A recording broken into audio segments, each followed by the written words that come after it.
उसके पास पेशेंस नहीं है सुनने का या उसका डेडिकेशन नहीं है उतना, तो वो प्रॉपर केस टेकिंग नहीं करता है। दूसरा, शाय बाशफुल पेशेंट, कभी-कभी पेशेंट ही बहुत शाय होता है। तीसरा है सीक्रेटिव पेशेंट, पेशेंट बोलना नहीं चाहता है, बहुत सीक्रेट उसके लाइफ के बोलने में हिचकिचाता है।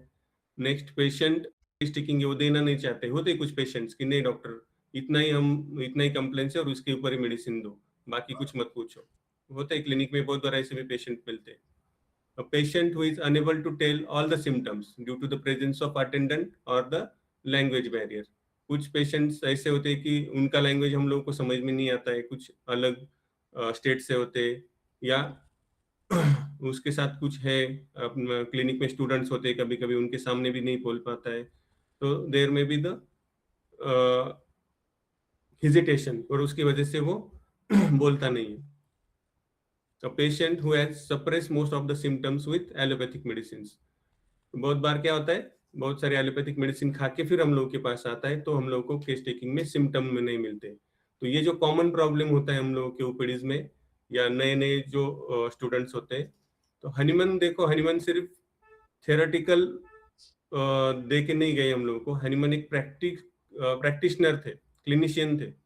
तो ये प्रॉब्लम हनीमन को भी उनके प्रैक्टिस में आई थी। तो 6th एडिशन में हनीमन ने पॉजिटिव ऑफ सिम्टम्स इसके बारे में लिख के रखा है कि जब ऐसी कंडीशन आए, क्योंकि उसके पहले जो क्लासिफिकेशन ऑफ डिसीज हनीमन ने दिया है उसमें सारे डिसीजेस का हल कैसे करना है उसके बारे में हनीमन ने हम लोगों को सॉल्यूशंस दिया है। लेकिन प्रॉब्लम कहाँ पे होम्योपैथी में कि सब लोग सिर्फ कॉन्स्टिट्यूशनल या सिम्टम के ऊपर बात करते हैं। लेकिन आजकल का जमाना जो है, बहुत सारे एलोपैथिक मेडिसिन खा के पेशेंट हम लोगों के पास आते हैं, तो यहाँ पे बहुत बार ऐसा सिचुएशन होता है कि हम लोग के पास उतने सिम्टम्स नहीं होते उससे प्रेस सिम्टम के साथ आता है, या बाकी भी बहुत सारे रीजन से जो मैंने अभी बताए। तो हनीमन ने हर एक जो डिसीज है, हर एक जो क्लासिफिकेशन ऑफ डिसीज है, उसके लिए अलग से इंस्ट्रक्शन दिए कि कैसे ऐसे केसेस में हम लोग केस टेकिंग करेंगे, कैसे प्रॉपर सिमुलियम सिलेक्ट करेंगे। तो यहाँ पे एक दो छोटे छोटे केसेस है, उसके थ्रू हम देखेंगे कि जब सिम्टम्स कम है, when there is positive of symptoms, बहुत छोटे से सिम्टम है, बहुत कम सिम्टम है, तो ऐसे जगह पे क्या करना चाहिए। हनीमन ने क्या बोला है कि ऐसे जगह पे हम लोगों को केस टेकिंग में केस टेकिंग कैसे लेना चाहिए और सिमुलियम कैसे फाइंड आउट करना चाहिए। तो इसके बारे में जो लिखा है 172 टू 184 में लिखा है, 184 तक लिखा है कि treatment of the cases with positive of the symptoms, और 172 टू 100 में दिया है वन साइडेड डिसीज। उसमें से एक पार्ट है पॉजिटिव ऑफ सिम्टम्स और दूसरा जो पार्ट है वो है लोकल डिसीजेस। तो लोकल डिसीज के बारे में हम बाद में बात करेंगे, अभी पॉजिटिव ऑफ सिम्टम्स क्या है उसके बारे में हम देखते हैं। तो चलो एक केस दिखाते हैं आप लोगों को। केस है 58-year-old male patient with Kolhapur side का पेशेंट है, फोन पे ही केस टेकिंग हुआ है उसका, अप्रैल में उसका केस लिया गया था। केस है टॉसिस का। Ptosis means there is a paralysis of the upper eyelid, और उसको राइट साइड में कंप्लेंस है सिंस 1 मंथ। तो complaints of the pain around the right eye with headache, इसको शुरू को कहाँ से हुआ, 1 महीने पहले की कंप्लेंट्स थे, राइट क्या आई के अराउंड उसको पेन था और हेडेक था, और राइट आई जो है ओपन नहीं कर पा रहा है। उसका वीडियो भी है, वो हम देखेंगे। Appetite is good. देखो यहाँ पे टॉपिक है हम लोगों का है पॉजिटिव सिम्टम्स। तो केस में सिर्फ इतना मिला है, क्या है, पैरालिसिस है अपर आईलिड का और आंख खुल नहीं रही पेशेंट की, और उसके साथ माइल्ड हेड पेन है और राइट आई के अराउंड पेन है। और उसके साथ जो जनरल सिम्टम्स हम लोगों को मिले वो क्या है, मिल्क डिजायर था और डिजायर 2+, थर्स्ट है large quantity with small interval, then acidity होती है कभी कभी 15 दिन में, बर्निंग ऑफ द थ्रोट होता है, बोवेल रेगुलर है, यूरिन कुछ कुछ कंप्लेंट्स नहीं है, स्लीप साउंड है, ड्रीम्स, मतलब बाकी कुछ सिम्टम्स प्रोमिनेंट केस में नहीं है, और थर्मली हॉट पेशेंट है। पास हिस्ट्री में भी हमने पेशेंट को हिस्ट्री देखा तो उसमें क्या है, फेशियल पाल्सी हुआ था 2016 में, देन डायबिटीज और हाइपरटेंशन है उसको, 2015 से। फैमिली हिस्ट्री में कुछ प्रॉब्लम नहीं है, पेरेंट्स दोनों भी हेल्दी है। मेंटल सिम्टम्स मिले हैं कुछ, उसमें दिया है इरिटेबल है पेशेंट, छोटी छोटी बात पे गुस्सा करता है, वर्कोहोलिक एंड इंडस्ट्रियस पेशेंट है, काम करना उसको बहुत अच्छा लगता है, desire to work, family relations अच्छे हैं, और हारमोनियम उसको बजाना अच्छा लगता है, भजन वगैरह करता रहता है। एक्चुअली पेशेंट आर्मी रिटायर्ड है और अभी उसका 2 बिजनेस है, एक तो केबल नेटवर्किंग का बिजनेस कर रहा है और दूसरा राइस मिल जो है कोल्हापुर साइड का पेशेंट है, उधर राइस का खेती होता है, तो राइस मिल का उसका एक बिजनेस है। फैमिली में कुछ प्रॉब्लम्स नहीं है, उसका जो IPR है, इंटरपर्सनल रिलेशनशिप है, फैमिली रिलेशन है, वो सब कुछ अच्छा है। सिर्फ इतना ही इंफॉर्मेशन हम लोगों के पास है कि उसके चिप कंप्लेंस है, आईलिड में पैरालिसिस है, उसका thirst large quantity large interval है, desire for milk and curd है, और वर्कोहोलिक पेशेंट है। 4 या 5 सिम्टम ही हम लोगों को इस केस में मिले हैं। तो this is a positive of symptom. तो यहाँ पे बहुत कम सिम्टम मिले, तो ऐसे केस में कैसे प्रोसीड होंगे? तो पहले वीडियो देख लो आप लोग।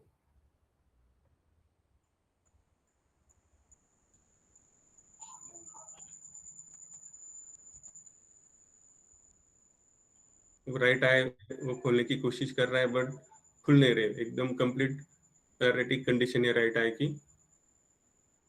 और 1 महीने से न्यूरोलॉजिस्ट का भी ट्रीटमेंट उसने लिया है, इन्वेस्टिगेशन भी की है, कुछ प्रॉपर उसमें फाइंडिंग नहीं है।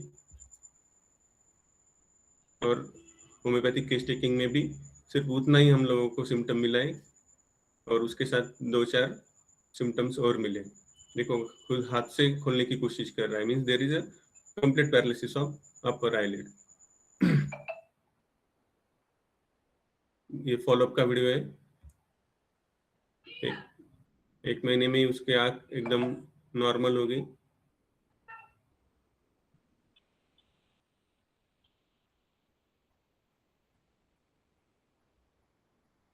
तो यहाँ पे क्या था, पॉजिटिव ऑफ द सिम्टम था, लेकिन जो कुछ भी था उसको लेके हमने केस को आगे एनालिसिस किया।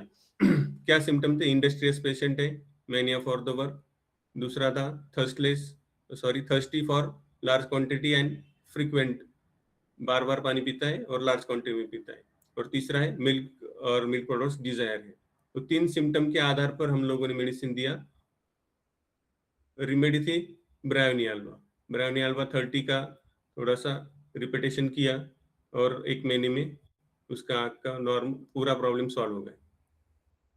तो जब पॉजिटिव ऑफ सिम्टम्स भी होता है, जब सिम्टम्स भी कम होते हैं, तो ऐसे जगह पे हनीमन ने लिखा है कि जो कुछ भी प्रेजेंटेशन हम लोगों को मिल रहा है उसके आधार पर हम लोगों को रिमेडी दे देनी चाहिए। ऐसा नहीं कि हर एक केस में हम लोगों को टोटलिटी मिलेगी, ऐसा नहीं है कि हर एक केस में हम लोगों को सारे के सारे सिम्टम्स मिलेंगे, प्रॉपर मोडेलिटीज मिलेंगे, प्रॉपर मेंटल सेटअप मिलेगा, प्रॉपर रिलेशनशिप का कुछ प्रॉब्लम है वो मिलेगा। तो जो कुछ सिम्टम्स है केस में, ऐसे केस में हम लोगों को लेके आगे बढ़ना चाहिए। तो उसको भी हम देखने वाले हैं कि कहाँ पे ये दिया है, कौन से एफरिज्म में क्या समझा है हनीमन ने। दूसरा एक केस है, पहले हम इसका देखते हैं कि कहाँ पे क्या दिया है हनीमन सर ने।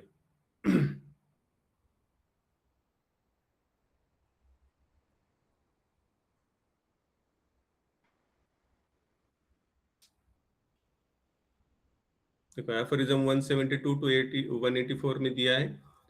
पहले क्या दिया है, recognise the case with the few symptoms. जहाँ पे फ्यू सिम्टम्स है ऐसे केस को रिकॉग्नाइज करना है। मीन्स क्या, सबसे पहले केस टेकिंग प्रॉपरली करना है, प्रॉपर केस टेकिंग करके ही आगे जा सकते हैं हम लोग। तब हम तय कर सकते हैं कि इस केस में सिम्टम नहीं मिल रहे, तभी हम लोग ये अप्रोच यूज करेंगे। हर एक केस में ये अप्रोच यूज नहीं करेंगे, नहीं तो आजकल का फैशन है थोड़ा सा सिर्फ की नोट सिम्टम्स देखना, सिर्फ प्रेजेंटिंग कंप्लेंट्स देखना। तो हनीमन सर ने ये सारी चीजें बताई है, बट ये बाद में बताई है। पहले there is no shortcut in homeopathy, पहले केस टेकिंग करना ही है हम लोगों को, और केस टेकिंग के बाद फिर हम लोग अप्रोच तय करेंगे कि कौन सा अप्रोच कौन से केस में यूज करेंगे। जहाँ पे सारे के सारे सिम्टम प्रेजेंट है वहां पे हम टोटलिटी के साथ जाएंगे, कॉन्स्टिट्यूशनल रेमेडी के साथ जाएंगे। जहाँ पे सिम्टम प्रेजेंट नहीं है और according to the classification Hahnemann ने हर एक केस में, जैसे कि रेमिनेंट फीवर है, इंटरमिटेंट फीवर है, हर एक केस में केस ट्रेकिंग कैसे लेना है, किसके आधार कौन से सिम्टम्स को इंपॉर्टेंस देना है, हर कुछ इंफॉर्मेशन 6th एडिशन में दे के रखा है। लेकिन प्रॉब्लम यह है कि होम्योपैथी मीन्स ओनली कॉन्स्टिट्यूशन, यही सारे स्टूडेंट्स के दिमाग में है। तो हर एक केस का अप्रोच जब आपको समझ में आएगा तभी आप लोगों के रिजल्ट्स बढ़ने वाले। हर एक केस में आप एक ही अप्रोच यूज करके रिजल्ट नहीं ले सकते। तो यहाँ पे 172 to 184 में क्या बताया कि recognise the case with the few symptom. पहले हम लोग को देखना है कि एक्चुअल केस में फ्यू सिम्टम्स है क्या, मीन्स पहले केस टेकिंग करना है। अगर फ्यू सिम्टम्स है तो क्या करना है, आइडेंटिफाई द कॉज को आइडेंटिफाई करना है। The disease expresses itself only through the one prominent symptoms. Hahnemann sir क्या कहते हैं कि ऐसे केसेस में कभी कभी पूरा का पूरा डिसीज जो है वो जो कुछ थोड़े से सिम्टम है उसके थ्रू एक्सप्रेशन देता है वाइटल फोर्स। ऐसा नहीं है कि हर एक केस में पूरा पिक्चर एक्सप्रेस होगा। कुछ पेशेंट ऐसे होते हैं कि जहाँ में सिर्फ थोड़े से सिम्टम्स ही बाहर एक्सप्रेस करता है vital force, and other symptoms जो होते हैं वो कंसील्ड होते हैं, सप्रेस स्टेट में होते हैं। तो ऐसे केस में डिफिकल्टी इन रेमेडी सिलेक्शन 174 में लिखा है कि ऐसे केस में हम लोगों को डिफिकल्ट हो जाता है कि रेमेडी सिलेक्ट करना। तो ऐसे केस में क्या करेंगे, select the most similar remedy. से 175 में क्या लिखते हैं कि जो सिम्टम्स हम लोगों को मिले उसके आधार पर हम लोगों को मोस्ट मिनिमम रेमेडी को सिलेक्ट कर देना चाहिए। और द फर्स्ट प्रिस्क्रिप्शन में भी इनपरफेक्ट। तो यहाँ पे हनीमन दावा नहीं करते हैं कि ये परफेक्ट सिमिलिमम है, ये पार्शियल सिमिलिमम भी हो सकती है क्योंकि सिम्टम ही कम है हम लोगों के पास। तो पार्शियल सिमिलिमम रेमेडी भी है तो भी दे देनी चाहिए ऐसी जगह पे। क्यों देना है कि हनीमन सर कहते हैं कि यहाँ पे पार्शियल सिमिलिमम देने के बाद कभी कभी ये होता है कि पेशेंट में जो हिडन सिम्टम्स है, जो सप्रेस सिम्टम्स है, वो ऊपर आ जाते हैं। मीन्स पहला रेमेडी देने के बाद कुछ नए सिम्टम्स पेशेंट में अपेयर हो जाते हैं, और जब नए सिम्टम्स अपेयर होंगे, नेक्स्ट एफरिज्म में लिखते हैं new symptoms appear after the remedy. और जब न्यू सिम्टम्स आएंगे पेशेंट में तो हम लोग को re examination of the case करना है और फिर टोटलिटी ऑफ द सिम्टम के ऊपर जाना है। तो ऐसे जब लैक ऑफ सिम्टम है, पॉजिटिव ऑफ सिम्टम्स है, ऐसे केस में ऐसा नहीं करना है कि सिम्टम ही कम है तो हम कुछ कर नहीं सकते।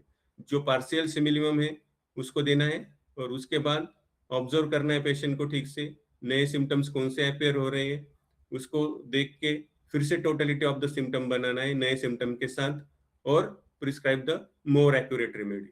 और उसके आधार पर हम नेक्स्ट टाइम उसको नया रेमेडी दे सकते हैं। ऐसा नहीं कि एक ही रेमेडी के ऊपर हम लोगों को वेट एंड वॉच करना है। तो प्रिस्क्राइब अ मोर एक्यूरेट रेमेडी, इसको दिया है 179 और 180 में। तो ये कब तक चलेगा?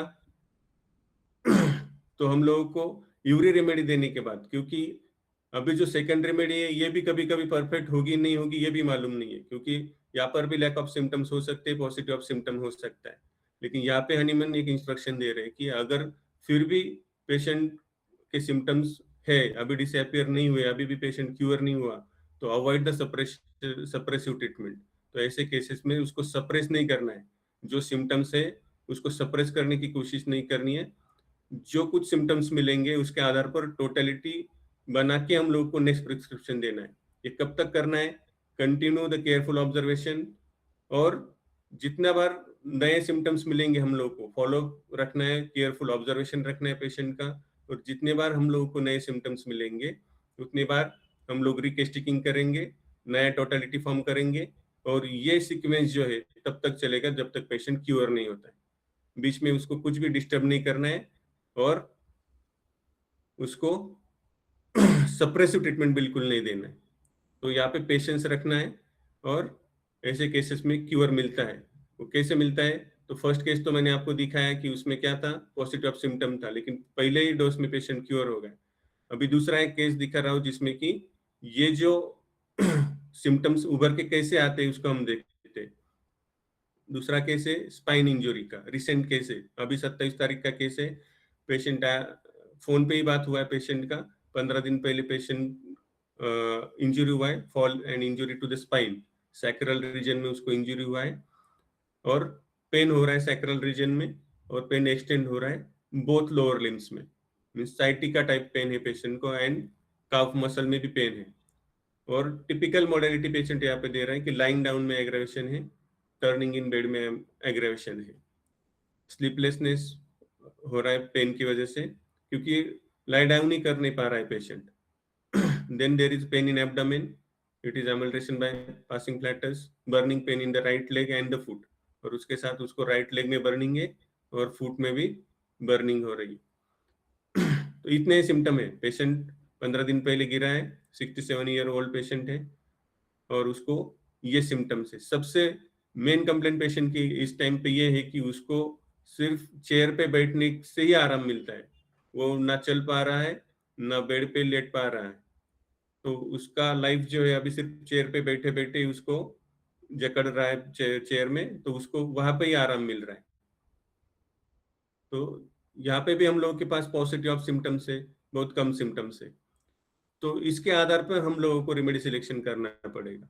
ऐसा नहीं है कि बहुत कम सिम्टम्स है तो उसको भेज दो एलोपैथी में, कुछ तो करेंगे वहाँ पे। तो यहाँ पे सप्रेसिव ट्रीटमेंट नहीं कर रहे हैं। हम लोगों के पास बहुत सारे ऐसे रेमेडीज है जो छोटे छोटे रेमेडीज होते हैं जो कि एसएससीओ पॉजिटिव ऑफ सिम्टम्स है, ऐसे केसेस में बहुत अच्छे से काम करते हैं। तो ये केस भी मैंने इसके आधार पे ही, पॉजिटिव ऑफ सिम्टम्स के आधार पर ये अप्रोच यूज करके उसको मेडिसिन दिया। उसमें जितने भी सिम्टम्स है उसमें हम लोगों के पास क्या है, कैरेक्टरिस्टिक सिम्टम है। कैरेक्टरिस्टिक सिम्टम पीक्यूआरएस जिसको हम बोलते हैं। तो देखो यहाँ पे पॉजिटिव ऑफ सिम्टम है, पहले केस में भी पॉजिटिव ऑफ सिम्टम था, लेकिन पहले केस में पॉजिटिव ऑफ सिम्टम थे लेकिन 5-6 तो सिम्टम्स थे जिसके आधार पर मैं टोटलिटी फाइंड आउट किया। लेकिन इस केस में क्या है, सिर्फ 1-2 ही मॉडलिटीज है जिसको हम एज अ पीक्यूआरएस ले सकते हैं। तो इसमें पीक्यूआरएस क्या है, सिटिंग इन द चेयर एमल्ट्रेशन, क्योंकि पेशेंट सिर्फ उसी कंडीशन में उसको बेटर है, उसी कंडीशन में उसको आराम मिल रहा है। तो चलो कौन सा रेमेडी आ रहा है दिमाग में, शेयर करो चैट में आप लोग, या माइक ऑन करके बोला तो भी चलेगा। सिर्फ इतना ही केस ही समझो कि आपके सामने।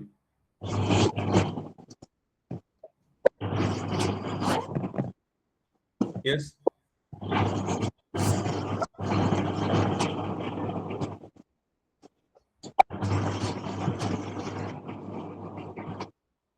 कोई कर रहा है शेयर?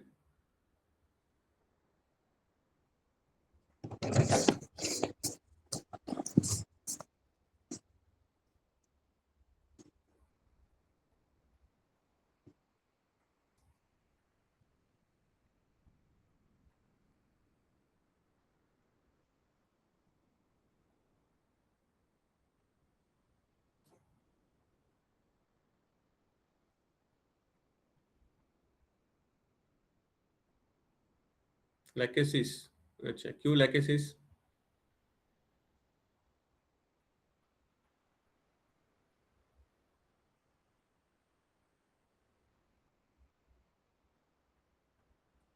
यस, नेफाइलम सिंगल रेमेडी है।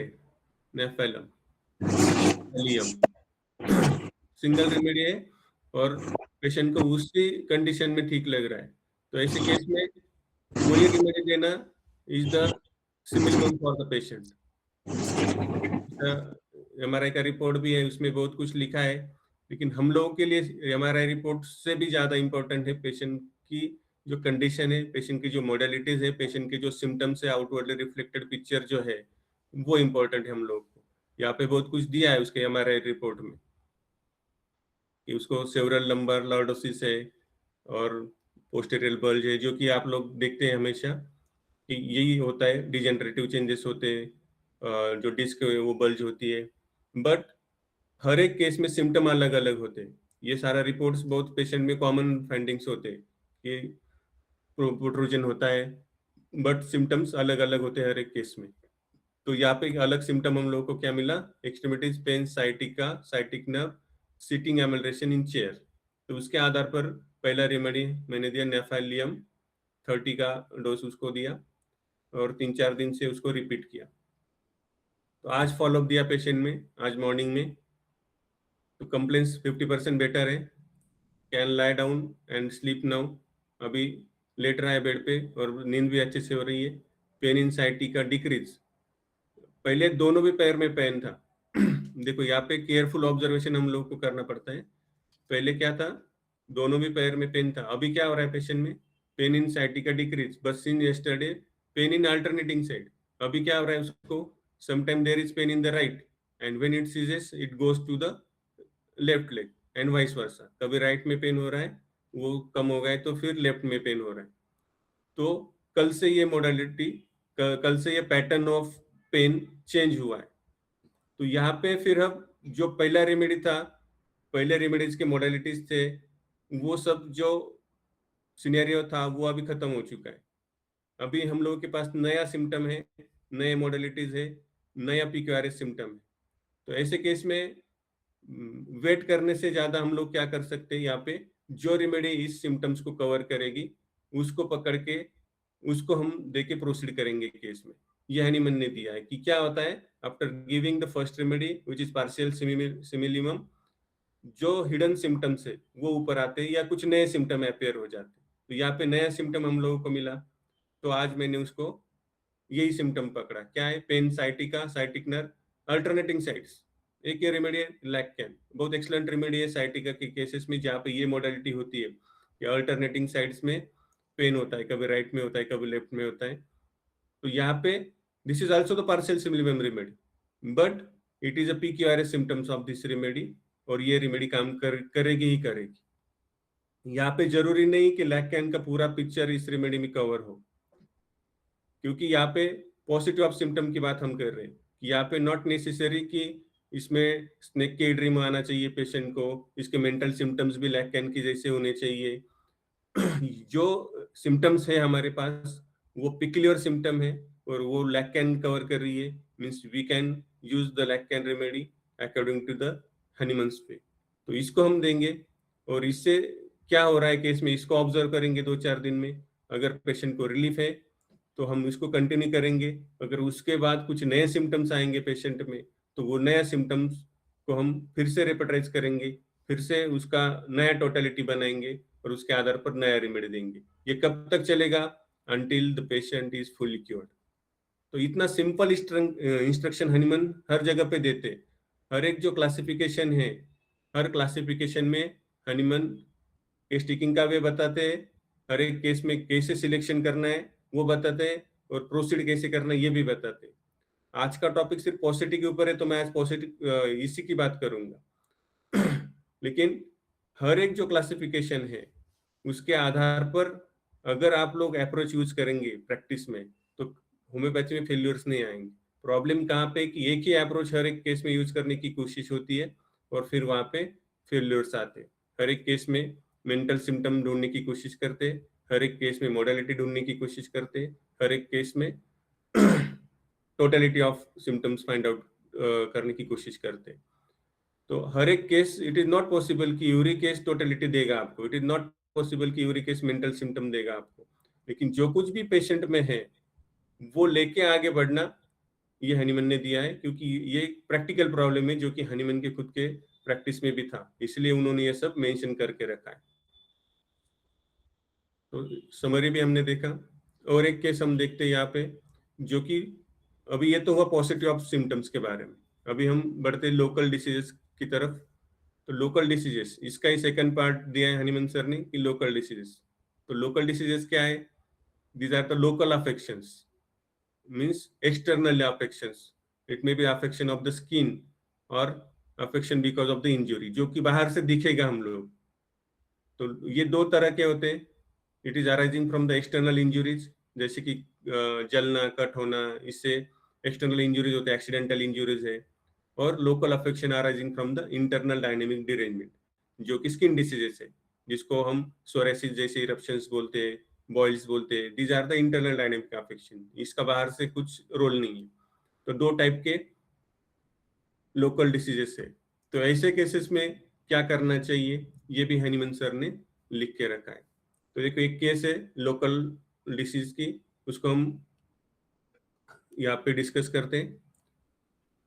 मेरा एक रेगुलर पेशेंट है, वो आया उसकी वाइफ के साथ क्लिनिक में। ध्यान से सुनो सब लोग केस, इसमें भी पॉजिटिव ऑफ सिम्टम्स है, बहुत कम सिम्टम्स है क्योंकि लोकल डिसीज है। और entered cabin with the smiley, दोनों भी इंटर किए और स्माइल कर रहे। मैंने पूछा क्या हुआ, तो पेशेंट बोल रहा है I don't have any complaints, she has brought me here, कि वो मुझे लेके आई है, मुझे कुछ नहीं हुआ है। तो मैंने उसके वाइफ की तरफ देखा और पूछा भाई, तो उसका आंसर देखो क्या बोल रही हो। सर इनके पैर में इंजरी हुई 8 दिन पहले, वो ना तो किसी डॉक्टर के पास जा रहे, ना ही कुछ मेडिसिन खा रहे। तो आज मुझे दिख रहा है कि वो पैर पे स्वेलिंग है, वो इंजरी हील नहीं हो रही है प्रॉपरली, उसमें पस फॉर्मेशन हो रहा है। तो मैं आज उनको जबरदस्ती आपके पास लेके आई। देखो क्या वर्ड से पेशेंट के, वाइफ के, having the injury on his leg since the 8 days, but neither he had taken any medicine nor he is ready to go to any doctor, and he is not ready to come here also. I brought him forcefully. तो वो forcefully मेरे पास लेके आई है। और वो क्या बोलता है पेशेंट हमेशा घर पे कि मुझे कुछ नहीं हुआ है। He says nothing has happened to me. I am absolutely okay. But I am observing there is swelling on his leg and there may be pain as he is limping while walking. लेकिन वो wife बोल रही कि वो चलते वक्त लंगड़ाते चल रही है और वहां पे स्वेलिंग भी दिख रहा है, पैर पे रेडनेस भी है और वुंड हिल नहीं हो रहा है। 8 दिन से ज्यादा समय हो गया। वुंड आप लोग देख सकते हैं यहाँ पे, काफी डीप वुंड है। एक्चुअली जब हुआ था 8 दिन पहले, वो क्लीन कट इंजरी हुआ था वहां पे, और उसको एक्चुअली उस वक्त सुचर की जरूरत होगी क्योंकि डीप वुंड है और ऐसे केस में सुचरिंग करना चाहिए। तो यहाँ पे यही सीखना है हम लोगों को कि हनीमैन ने ऐसे केसेस में क्या बोला है कि यहाँ पे हम लोगों को सिर्फ वेट एंड वॉच नहीं करना है। अभी ये तो थोड़ा सा सुपरफिशियल है, बहुत ही डीप नहीं है, जो कि जैसे कि फ्रैक्चर जैसी इंजुरी नहीं है। अगर ऐसे इंजुरीज है, अगर ऐसे एक्सटर्नल डिसीजेस है, ऐसे लोकल डिसीजेस है, तो उसके बारे में क्या लिखते हैं हनीमैन, उसको हमें देखना है। तो पहले ये केस खत्म करते हैं, फिर वहां पे जाते हैं। तो ऑन एग्जामिनेशन क्या दिख रहा है, wound was deep as there was cut by the side stand of the two wheeler. Side stand लगा है उसको टू व्हीलर का। Actually just after the injury there was a need for the stitches but he refuse. वहां पे stitches की जरूरत थी but patient ने रिफ्यूज किया, उसने स्टिचेस वगैरह कुछ डाले नहीं।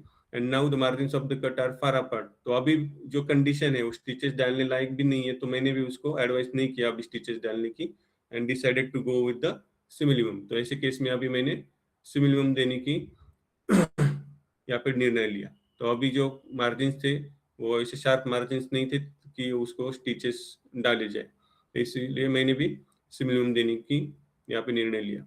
तो क्या हुआ, after the simillimum healing process start हुआ और इंजरी हील हो गया। 8-10 दिन लगे उसको हीलिंग होने में। उसको प्रॉपरली सिर्फ क्लीनलीनेस मेंटेन करने को बोला, हाइजीन मेंटेन करने को बोला, और इंटरनल मेडिसिन से पेशेंट ठीक हो गए। तो देखो इतना इंफॉर्मेशन हम लोगों के पास है। This is also case of local disease and positive of the symptoms. तो क्या करेंगे ऐसे केस में? कैसे प्रोसीड होंगे ऐसे केस में जहाँ पे हम लोगों के पास फ्यू सिम्टम्स है? बेलाडोना, ओपियम, ओके, और yes, you can write arnica. Why arnica?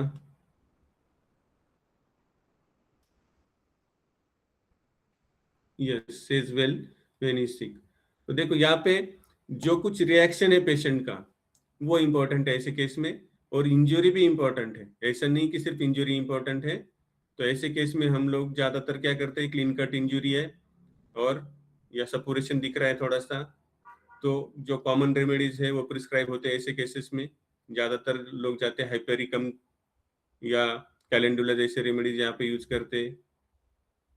लेकिन अप्रोच पहले केस टेकिंग, जो कुछ मिल रहा है, जो कुछ ऑब्जर्व हो रहा है, जो कुछ बिहेवियर है पेशेंट का, उसको नोटिस करना है और बाद में रेमेडी की तरफ जाना है, बाद में रेमेडी सिलेक्ट करना है। सिर्फ इंजरी देख के रेमेडी सिलेक्ट नहीं करना है। ऐसे केस में भी जो कुछ इंफॉर्मेशन हम लोगों को मिल रही है, ऐसे इंफॉर्मेशन लेके हम लोगों को प्रोसीड होना है केस में। Very good, most of the participant got it right. It is arnica. क्या दिए सिम्टम्स हमने? Well says when very sick. यहाँ पे पेशेंट बोल रहा है कि मुझे कुछ नहीं हुआ है, I am all right, but sick है, उसको पेन हो रहा है, लंगड़ाते चल रहा है, बट वेल सेज कि बोल रहा है कि मैं ठीक हूँ। दूसरा है refuses medicine to take, medicine लेने की नहीं बोल रहा है, 8 दिन से घर पे ही पड़ा है, जा नहीं रहा है किसी डॉक्टर के पास, कोई मेडिसिन भी नहीं खा रहा है। और तीसरा है वुंड्स कट्स, कैसा है वुंड, कट वुंड है। तो तीनों को मिला के जो remedy I that is arnica. तो ये केस में लैकेसिस और प्लम्बम भी साथ चल रहे हैं, तो ये डिफरेंट पार्ट है। यहाँ पे हम लोग डिफरेंशिएट अगर करेंगे तो लैकेसिस में ऐसे केसेस में नेक्रोटिक सिम्टम्स डेवलप हो जाते हैं, और प्लम्बम में ऐसे केसेस में ज्यादा ब्लैकिश डिस्कलरेशन होता है, इमेशिएशन ऑफ द नर्व इंजरी तक ऐसे केसेस में होता है, और इमेशिएशन के भी सिम्टम्स नजर आते हैं कभी कभी, और प्लम्बम में भी नेक्रोटिक जैसे चेंजेस नजर आते हैं। तो लैकेसिस प्लम्बम बहुत डीप लेवल की रेमेडीज है जो कि इस वक्त इस पेशेंट की जरूरी नहीं है। यहाँ पे आर्निका की जरूरत थी, आर्निका ने दिया, आर्निका ने काम किया। पोटेंसी 30 पोटेंसी, आर्निका 30 दिया, मॉर्निंग इवनिंग 5-6 दिन चला, और धीरे धीरे पेशेंट की रिकवरी शुरू हो गई। तो ऐसे केस में अप्रोच क्या है?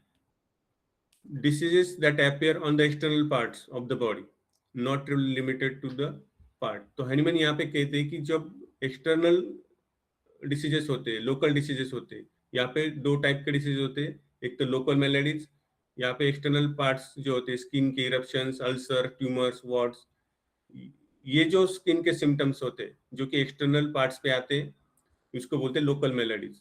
बट जो इरप्शन से, अल्सर से, ट्यूमर से, वॉर्ड से, लोकल इन्फ्लामेशन से, इसका जो संबंध होता है वो इंटरनल ऑर्गेनिज्म के साथ होता है। सिर्फ और सिर्फ जो एक्सटर्नल इंजुरीज है ये एक्सटर्नल सिम्टम है, ये रियल लोकल डिसीज है।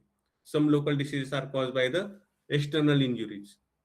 जैसे कि ये केस था, sometime the disease really start from the external physical cause, जैसे कि wounds, burns, fractures, dislocations, foreign bodies in the tissues, cuts and lacerations, जैसे कि हमने इस केस में देखा। तो ऐसे केसेस में क्या करेंगे? मोस्ट ऑफ द टाइम क्या होता है, होम्योपैथ ऐसे केस को रिफ्यूज कर देते हैं। इंजुरीज है तो बोलते हैं कि स्पेशलिस्ट के पास जाओ, स्किन के डॉक्टर के पास जाओ, या इमरजेंसी केस है उधर लेके जाओ। तो हनीमैन सर क्या कहते हैं ऐसे केसेस के बारे में जहाँ पे इंजुरीज है? अभी इंजुरीज की बात करेंगे हम, क्योंकि यहाँ पे केस इंजुरी का था। If the injury is very trivial और माइनर, तो ऐसे केस में क्या होता है, कुछ सीरियस नहीं है, स्मॉल कट है, माइनर ब्रूइस है, तो ऐसे केस में कुछ ज्यादा करने की जरूरत नहीं होती, क्योंकि होल ऑर्गेनिज्म जो इन्वॉल्व नहीं होता है सुपरफिशियल इंजुरीज में। बट इंजुरी इज सीवियर, अगर इंजुरी सीवियर या डीप है तो ऐसे केस में क्या होता है, होल ऑर्गेनिज्म रिएक्ट। जैसे कि इसका रिएक्शन है, अभी इस पेशेंट का रिएक्शन क्या है इंजुरी के थ्रू, इंजुरी के प्रति, कि वो कुछ ट्रीटमेंट लेना ही नहीं चाहता है, ये उसका रिएक्शन है। कोई दूसरा पेशेंट होता तो उसका रिएक्शन अलग होता, फॉर एग्जाम्पल एकोनाइट होता तो उसका रिएक्शन अलग होता, वो उतने इंजुरी के लिए तुरंत जाता डॉक्टर के, डॉक्टर तुरंत पूछ दिए तो बहुत पेन हो रहा है, सेंसिटिव हूँ मैं पेन के लिए, मुझे पेन बर्दाश्त नहीं हो रहा है। तो reaction of the patient is also important during the injury. और सिस्टमिक चेंजेस भी हो सकते हैं, जैसे कि फीवर हो सकता है, इन्फ्लेमेशन हो सकता है, पेन हो सकता है, शॉक हो सकता है, वीकनेस हो सकता है। तो एक्सटर्नल इंजुरी भी अगर है तो ऐसे केसेस में पर्सन एज होल हम लोगों को देखना है, उस स्टेट में पेशेंट कैसा है, उस इंजुरी के साथ पेशेंट कैसा है, उसके पहले वाला पेशेंट को हमें नहीं देखना है, उस वक्त उस इंजुरी के साथ पेशेंट की मेंटल स्टेट क्या है, उसके सिम्टम्स क्या है, उसकी टोटलिटी ऑफ द सिम्टम्स क्या है, उसको देख के हमें चलना है। कभी कभी हम लोग क्या होता है, हमारा रेगुलर पेशेंट है, पहले से नक्सुमिका पे है, तो हम लोग पहले से अभी उसका पिक्चर हम लोग के दिमाग में फिक्स है कि ये नक्सुमिका पेशेंट है, बहुत इरिटेबल है, बहुत ऐसा है। तो ऐसे केसेस में जब वो इंजरी के साथ आता है तब उसका मेंटल स्टेट चेंज होता है। बहुत सारे पेशेंट में चेंज मेंटल स्टेट होता है, क्योंकि वो इंजरी की वजह से उसमें फियर हो सकता है, उसमें एंग्जाइटी हो सकती है, वो सेंसिटिव हो सकता है पेन के लिए, उसको लग रहा है कि वो पेन, या जैसे अभी ये पेशेंट है, ये एक्चुअली नक्सुमिका, लाइकोपोडियम ऐसे रेमेडीज पे बहुत ज्यादा सेटल हो जाता है पहले, बट अभी जो स्टेट था उसका एक एकदम अनयूजुअल था कि वो अभी कुछ ट्रीटमेंट ही नहीं करना चाहता है, कुछ मेडिसिन ही नहीं चाहिए उसको। तो यहाँ पे जो मेंटल स्टेट उसका चेंज हुआ है आफ्टर इंजरी, वो लेके हम लोगों को आगे बढ़ना है, वो टोटलिटी में हम लोगों को लेना है, ना कि उसका पहला वाला स्टेट। तो ये हम साथ में लेके चलेंगे। वो जो एग्जांपल्स है, सिस्टमिक रिएक्शन जो है, मेंटल रिएक्शन जो है, वो लेके हम फिर नेक्स्ट रेमेडी देंगे। तो यहाँ पे vital force and the body दोनों इन्वॉल्व है और दोनों मिला के सिम्टम्स देंगे आफ्टर इंजुरी आल्सो। तो ऐसे केस में पहले क्या करना है, अगर डीप इंजुरी है तो ऐसा नहीं है कि होम्योपैथ है तो आप लोगों को कुछ सर्जिकल हेल्प नहीं लेना चाहिए। ऐसा नहीं है। हनीमन ने इसको बहुत क्लियरली लिखा है एफोरिज्म्स में। क्या कहते हैं हनीमन सर कि कंडीशन जो है तो यहाँ पे हम लोग पहले सर्जिकल हेल्प ले सकते हैं जहाँ पे जरूरत है। अगर डिसलोकेशन है तो वहाँ पे रिडक्शन ऑफ जॉइंट करना पड़ेगा, क्योंकि मेडिसिन के साथ हम लोग सिर्फ उसको हीलिंग कर पाएंगे। वो जो डिसलोकेटेड जॉइंट है अपनी आप अपनी जगह पे जाके नहीं बैठने वाला मेडिसिन से, तो उसको रिडक्शन ऑफ द जॉइंट करना पड़ेगा। ओपन वुंड है तो उसको सुचरिंग करना पड़ेगा, बैंडेजिंग करना पड़ेगा। अगर ब्लीडिंग आर्टरी है तो उसको प्रेशर और लिगेशन से वो ब्लीडिंग स्टॉप करना पड़ेगा। फॉरेन बॉडीज है अगर उसमें तो उसको रिमूव करना पड़ेगा। अगर फ्रैक्चर्स है तो उसको सेटिंग करना पड़ेगा, बोन सेट करना पड़ेगा, या अगर जरूरत है तो स्प्लिंट्स वगैरह डालने पड़ेंगे। और इसके बाद फिर होम्योपैथी का रोल शुरू होता है। उसके बाद हीलिंग के लिए हम लोग क्या कर सकते हैं, उसके बाद टोटलिटी ऑफ द सिम्टम्स हम लोग के लेना है। उसमें फिर जनरल चेंजेस क्या हुए, उसके मेंटल स्टेट में चेंजेस क्या हुए, उसके लोकल चेंजेस क्या हुए, उसके सिस्टमेटिक चेंजेस क्या हुए, ये सब हम लोग टोटलिटी में लेंगे और उसके आधार पर हम फिर रेमेडी देंगे। तो इतना क्लियरली इंस्ट्रक्शंस हनीमन दे रहे हैं हर एक केस में कि हम लोगों को कैसे प्रोसीड करना है, कैसे कौन से केस में हमको कौन सा वे यूज करना है। ये सारे इंस्ट्रक्शंस हनीमन हम लोग को दे रहे हैं। और जब आप लोग ये प्रैक्टिकली यूज करेंगे प्रैक्टिस में आपके, तब जाके फेलियर्स कम होने वाले। नहीं तो फेलियर्स क्यों आते हैं, क्योंकि हम लोग का अप्रोच गलत होता है। हम लोग प्रेजुडाइज अप्रोच लेके बैठते हैं कि हर एक केस में मैं इतना ही पूछूंगा, इतना ही देखूंगा, अगर इसके बाहर केस है तो मैं इसको रेफर करूंगा, नहीं तो जितना कुछ मेरे हिसाब से मेंटल सिम्टम्स मिलेंगे सिर्फ मैं उसको ही देखूंगा, टोटलिटी नहीं मिली तो मैं केस को मेडिसिन नहीं दूंगा। दीज आर ऑल द आप लोगों का लैक ऑफ नॉलेज है। जो कुछ हनीमन सर लिखते हैं कि homeopathy is not only the totality of the symptoms. हर एक केस में दिक्कत आ सकती है, कुछ केस में सिम्टम्स कम मिलेंगे, कुछ एक्यूट केसेस में हम लोग को रेमेडी की चेंज करने की जरूरत पड़ सकती है। अगर कॉन्स्टिट्यूशनल रेमेडीज कौन सी जगह पे प्रिस्क्राइब करनी है, एक्यूट रेमेडीज कौन सी जगह पे प्रिस्क्राइब करनी है, ये सब इंस्ट्रक्शन 6th एडिशन में लिखे, लेकिन उसको कोई पढ़ता नहीं। इसकी वजह से प्रॉब्लम्स होम्योपैथी में क्रिएट हो रहे हैं, होम्योपैथी में फेल्योर्स आ रहे हैं। तो इससे क्या कंक्लूजन निकलता है, ये जो 2-3 केसेस हमने देखे कि homeopathy provides a solution for the every clinical situation when the principles are properly applied. Properly principles अगर हम अप्लाई करेंगे तो हर एक क्लिनिकल केस में होम्योपैथी सॉल्यूशंस देने की कोशिश करती है। Doctor Samuel Hahnemann was the first physician to systematically classify the diseases. सबसे पहला क्लासिफिकेशन ऑफ द डिसीज अगर किसने किया है इस वर्ल्ड में तो वो है डॉक्टर सैमुअल हैनीमैन। जैसे कि क्लासिफिकेशन ऑफ प्लांट्स आपने सीखा है, क्लासिफिकेशन ऑफ एनिमल्स आपने सीखा है, 11th-12th में हम लोगों ने ये सारी चीजें सीखी है। तो वो जो क्लासिफिकेशन ऑफ है वो डिसीज के बारे में अगर वर्ल्ड में किसी ने किया है तो वो हनीमन सर ने किया है। और हम लोग जो है उसको ही फॉलो नहीं कर रहे। हम लोग अभी बैठे हैं कि bacterial diseases and viral diseases, surgical diseases, non surgical, तो ये जाने की जरूरत ही नहीं है। जो हनीमन सर ने लिख के रखा है जो कि पहला वाला क्लासिफिकेशन है और इतना परफेक्ट है कि उसको आज भी कोई चैलेंज नहीं कर सकता है। एंड सिर्फ क्लासिफिकेशन करके वहां पे रुके नहीं है हनीमन सर। उन्होंने क्या दिया, explain the different methods of the case taking and selection of the similimum. तो हर एक केस में आपको केस टेकिंग में क्या लेना है और उसको प्रॉपरली सिमिलिमम कैसे देना है, इसको पूरे इंस्ट्रक्शन 6th एडिशन में हनीमन सर ने दिए। Doctor Hahnemann was not merely theorist, जो मैंने बताया पहले कि वो एक क्लिनिशियन थे और ये डिफिकल्टीज उनके प्रैक्टिस में भी आई होंगी, तभी जाके उन्होंने इतना डिटेल में लिख के रखा है हम लोगों के लिए कि कौन से केस में कैसे अप्रोच यूज करना है, कैसे आगे प्रोसीड करना है, कहाँ तक केस को लेके जाना है। His writings guide physician on how to individualize the cases, understand the disease classification, and apply the law of similars effectively. तो कैसे इफेक्टिवली लॉ ऑफ सिमिलर हम यूरिक केस में अप्लाई कर सकते हैं, इसके बारे में हनीमन सर ने दिया है। होप आप लोगों को ये क्लियर हुआ होगा कि कैसे हम लोग पॉजिटिव ऑफ सिम्टम्स में प्रिस्क्राइब कर सकते हैं। तो ऐसे और भी अप्रोचेस है कि कैसे हम डिफरेंट डिफरेंट अप्रोचेस हर एक केस मैनेजिंग में यूज करते हैं।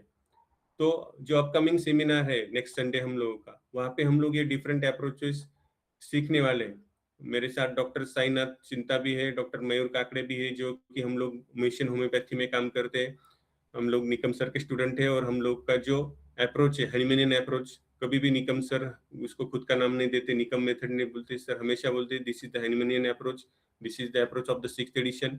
तो ये जो अप्रोच है जो हम लोगों ने क्लिनिकली बैठ के सीखा है सर के साथ, तो इसको हम कैसे यूज करते हैं हम लोगों के प्रैक्टिस में, इसको हम और इलेबोरेट करेंगे नेक्स्ट संडे को।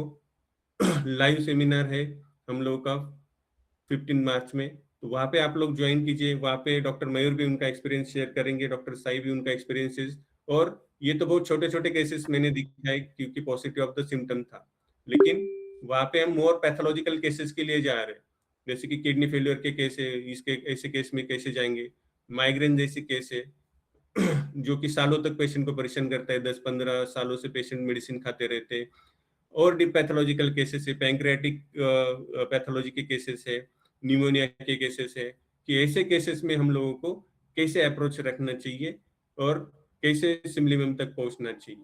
तो ये हम लोग 15 तारीख को वहाँ पे देखने वाले। तो 15 तारीख को आप में से जो लोग इंटरेस्टेड है, जिनको क्लासिकल होम्योपैथी क्या है उसको सीखना है, डिफरेंट अप्रोचेस सीखने, वो लोग इस सेमिनार में हम लोगों को मिल सकते हैं, हम तीनों मिलके, और इसको मेमोरेबल सेमिनार होगा आप लोगों के लिए, बहुत सारे डाउट्स क्लियर होंगे आपके बहुत।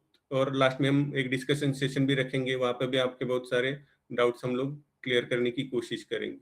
और मिशन होम्योपैथी जो ऑर्गेनाइजेशन है जो कि हम 20 साल से चला रहे हैं, उसके थ्रू ये सब ऑर्गेनाइज कर रहे हैं।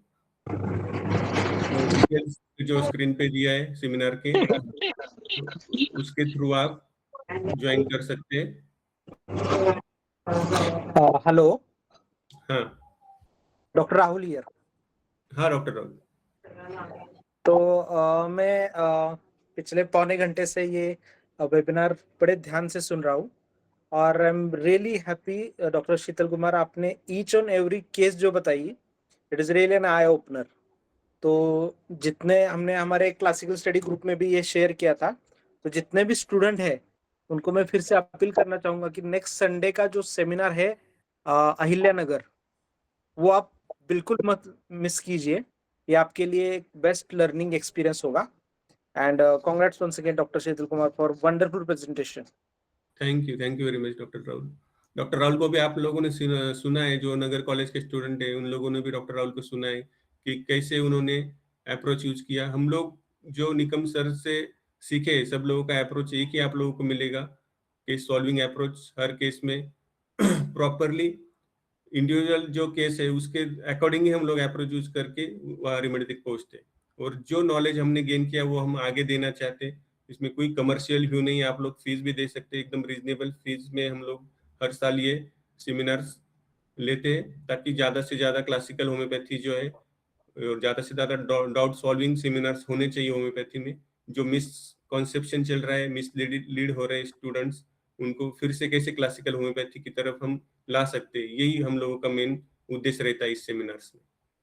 सो thank you very much for attending the seminar, और होप हम मिलेंगे next Sunday in the Ahilya Nagar. और डिटेल्स आप लोगों के स्क्रीन पे है, आप लोग उसको रजिस्टर कर सकते हैं। और किसी को कुछ पूछना है तो बोल सकते हैं। हाँ, किसी ने हैंड रेज किया है। हाँ बोलिए सर। Take note.